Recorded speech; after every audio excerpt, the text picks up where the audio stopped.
Well, I'm not sure this was a good idea to have me coming after 9 speakers who were absolutely fluent and had fantastic analysis and also proposals as to how Ravenna might move forward. But I'll try to be a good secretary and to sum up perhaps some of the things we ought to maybe talk about a little more in the next half an hour. I mean, if we start with a wonderful theoretical but very precise analysis which Mark gave us, this ambivalence and ambiguity, the reality and fiction dilemma, and the meaning and freedom dilemma as well, as being, you might say, opposites but also essentials when we're talking about the relationship, the role of art and society, particularly the last, you might say, pairing of meaning and freedom was picked up on by many of the speakers in the panel. And this perhaps comes to quite an essential point in a, you might say, a period in history in which art has distanced itself from not only society but also culture. And I think in some of the discussions, the distinction between, you might say, art and culture is not particularly clear, but obviously they're interrelated different concepts. And the huge need to try to, if not reintegrate, reposition art, the position of artists, artist structures, artistic processes, and artistic institutions in a social, meaningful context, without, as you say, giving up the primary role of the artist as a reflector, but also as a provocateur, and also a room for the impossible, to you might say, make studies of the impossible. Being aware of opposites, being aware of dynamics, and being aware of, you might say, extreme situations is the prerogative of the creation of art, is the prerogative of the artist. And then, unless they understand that and accept that as their point of departure, of you trying to say, link impossibilities, and link, yes, with impossibilities, then you might say there is no sphere which is out of their comfort zone. I think that the essential point about working in artistic constructions or artistic situations, if these situations are not there anyway, you have to create them. So the act of actually creating, you might say, the forces of opposites, or a magnetic field, which is very complicated, not just two-dimensional, but maybe many-dimensional, is absolutely the role of the artist. And to navigate in this and to understand it, we were given 3 precise ways of looking at that.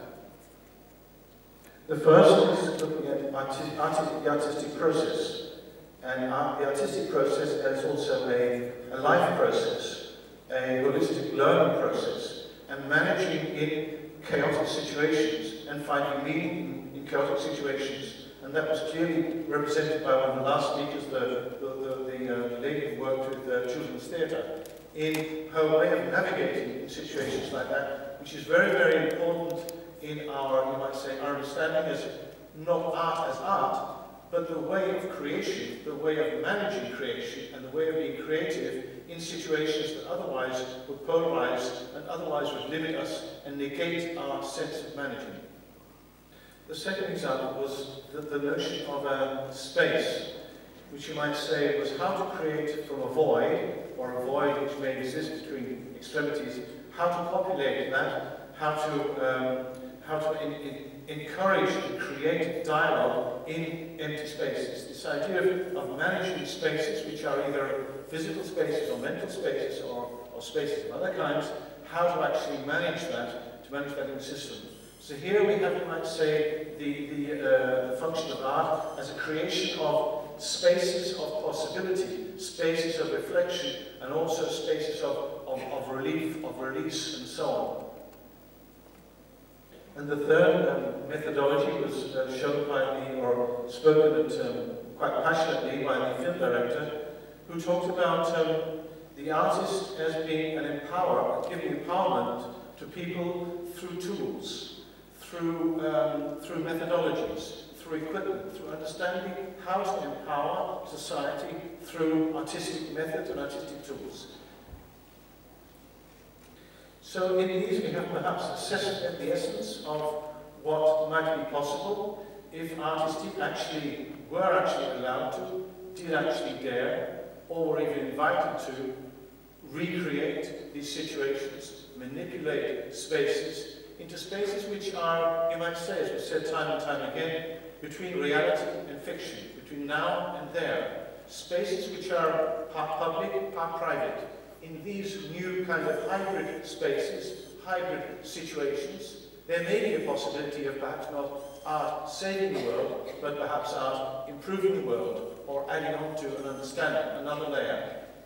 The real problem is not of the potentiality, is how that potentiality can be translated into the real life of our, you might say, our cultural policies, our cultural budgets, our training programs, our educational programs, the structure of our large institutions, and other things.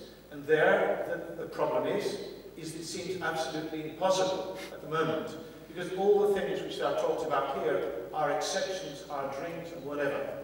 So if the role is for Ravenna 2019 to take on a role, it would be able to translate the potential, which was shown here, into the reality which exists. And this is quite a hard, as we said, battle. You have to choose your battles. This is actually a battle of our times, and this is actually a new kind of, a new reaction of trying to